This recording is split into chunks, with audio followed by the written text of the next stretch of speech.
Hello students, physics class में आपका स्वागत है। मैं हूं अर्चना दीक्षित। आज का टॉपिक है अन्योन्य प्रेरण मीन्स म्यूचुअल इंडक्टेंस। चलिए शुरू करते हैं। स्टूडेंट्स, अभी तक हमें विद्युत चुम्बकीय प्रेरण, स्वप्रेरण, चुम्बकीय फ्लक्स इत्यादि के बारे में डिटेल से पढ़ा है। इन्हीं घटनाओं पर आधारित है अन्योन्य प्रेरण।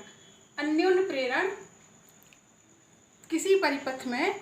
किसी विद्युत परिपथ में धारा के मान में परिवर्तन करने पर किसी अन्य परिपथ में प्रेरित विद्युत वाहक बल उत्पन्न होने की घटना अन्योन्य प्रेरण कहलाती है।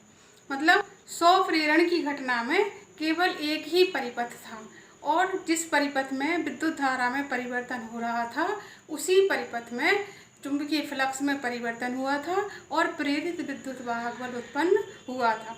किंतु अन्योन्य प्रेरण की घटना में दो परिपथ होते हैं और दो कुंडली होती हैं। एक परिपथ में धारा के मान में परिवर्तन होता है और दूसरे परिपथ में प्रेरित विद्युत वाहक बल उत्पन्न होता है, इसीलिए इसको अन्योन्य प्रेरण कहते हैं। चलिए इसको एक प्रयोग के द्वारा समझते हैं। मान लीजिए P एक प्राथमिक कुंडली है जिसके साथ श्रेणी क्रम में एक रियोस्टेट, बैटरी B और कुंजी K जोड़ी गई है। S द्वितीयक कुंडली या सेकेंडरी कुंडली है जिसके गैल्वेनोमीटर चित्रानुसार जोड़ा गया है। जब कुंजी K को दबाया जाता है तो प्राथमिक कुंडली में धारा प्रवाह लगती है। जैसे ही धारा शून्य से बढ़ना प्रारंभ करती है तो इसके कुंडली के चारों ओर एक चुंबकीय क्षेत्र उत्पन्न हो जाता है, जिसके कारण सेकेंडरी कुंडली में भी चुंबकीय बल रेखाएं प्रवाहित होने लगती हैं। अर्थात प्राथमिक कुंडली में जैसे ही धारा में परिवर्तन होता है, द्वितीयक कुंडली में चुंबकीय फ्लक्स के मान में परिवर्तन होने लगता है, जिसके कारण द्वितीयक कुंडली में एक प्रेरित धारा उत्पन्न होने लगती है और गैल्वेनोमीटर G में विक्षेप उत्पन्न हो जाता है। जैसे ही धारा शून्य से अधिकतम मान की ओर अग्रसर होती है तब धारा का मान प्रेरित विद्युत वाहक बल का मान बढ़ता जाता है और गैल्वेनोमीटर G में विक्षेप हो जाता है। जैसे ही धारा अपने अधिकतम मान को प्राप्त कर लेती है तब द्वितीय कुंडली से संबद्ध चुंबकीय फ्लक्स नियत हो जाता है और गैल्वेनोमीटर शून्य पर आ जाता है, अर्थात प्रेरित धारा का प्रवाह बंद हो जाता है। अब दूसरे प्रयोग में देखिए, जब कुंजी K को खुला छोड़ा जाता है तब इस स्थिति में धारा के मान में कमी होने लगती है। मतलब इस परिपथ में बहने वाली धारा का मान अधिकतम से शून्य की ओर अग्रसर होता है, अर्थात धारा के मान में पुनः परिवर्तन होने लगता है, जिसके कारण द्वितीय कुंडली से संबद्ध चुंबकीय फ्लक्स में पुनः परिवर्तन होने लगता है और प्रेरित धारा फिर से उत्पन्न होने लगती है। परंतु इस स्थिति में प्रेरित धारा की दिशा मुख्य धारा की दिशा में ही होती है, जिसके कारण प्रेरित धारा का मान शून्य नहीं होता और उसको शून्य मान प्राप्त करने में थोड़ा सा समय लगता है। जैसे ही धारा का मान शून्य हो जाता है तब उस स्थिति में गैल्वेनोमीटर G में विक्षेप शून्य हो जाता है, क्योंकि सेकेंडरी कुंडली से संबद्ध चुंबकीय फ्लक्स का मान शून्य हो जाता है। अतः इससे संबद्ध जो धारा मापी जुड़ा है उसमें विक्षेप शून्य हो जाता है। अब इन दोनों परिपथ से स्पष्ट है कि प्रथम परिपथ में जो प्रेरित धारा की दिशा थी वो मुख्य धारा के विपरीत दिशा में थी, किंतु दूसरे प्रयोग में प्रेरित धारा की दिशा मुख्य धारा की दिशा में ही होती है।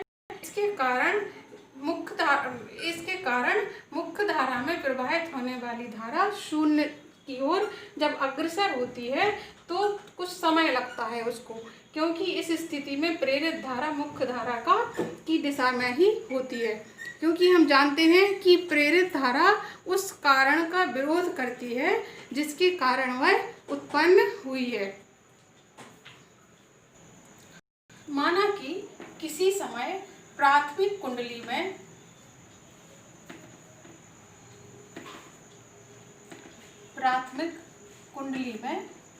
धारा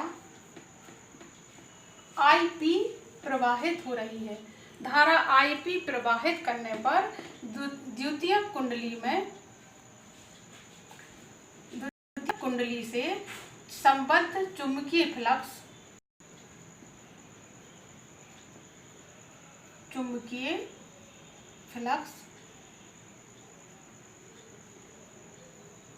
फाई S है। तब हम जानते हैं कि phi S is proportional to IP, अर्थात चुंबकीय फ्लक्स प्रवाहित धारा के समानुपाती होता है और phi S is equal MIP, जहाँ पर M है जिसको अन्योन्य प्रेरण गुणांक कहते हैं। अन्योन्य प्रेरण गुणांक या अन्योन्य प्रेरकत्व।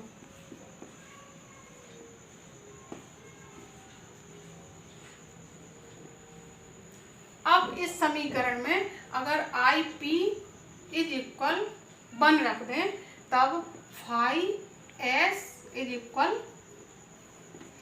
M।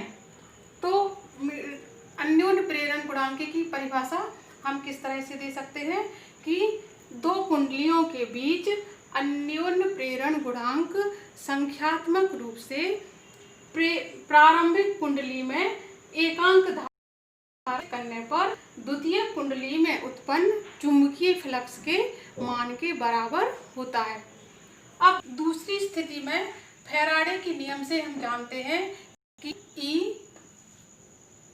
is proportional to minus E is proportional to d phi upon dt, और इस स्थिति में चूंकि सेकेंडरी कुंडली है तो इसको S d phi S upon dt E is equal to minus M d phi S minus d phi S upon dt। Phi S का मान रखने पर ये हो जाएगा M d IP upon dt minus, इस समीकरण से फाई S का मान रख दिया M IP। अब अगर d IP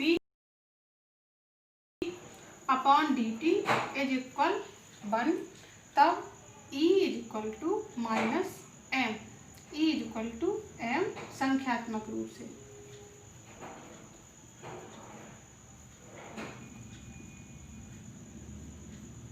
संख्यात्मक मान। तो इस स्थिति में अन्योन्य प्रेरण गुणांक की परिभाषा हम किस तरह से दे सकते हैं कि दो कुंडलियों के बीच अन्योन्य प्रेरण गुणांक संख्यात्मक रूप से उस मान के बराबर प्रेरित विद्युत वाहक बल के उस मान के बराबर होता है जो कि प्राथमिक कुंडली में धारा परिवर्तन की दर एकांक होने पर उत्पन्न होता है।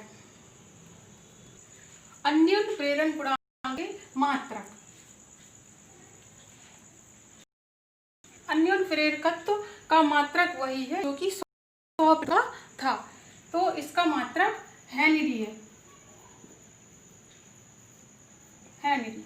और इसकी अगर सूक्ष्म मात्रक देखें तो एक है 1 मिली हेनरी और माइक्रो हेनरी।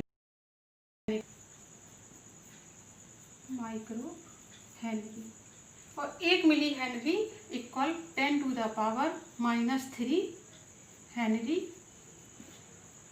और minus micro henry equal 10 to the power -6 henry. Okay friends, आज के लिए इतना ही। अगले टॉपिक के साथ फिर मिलेंगे। धन्यवाद।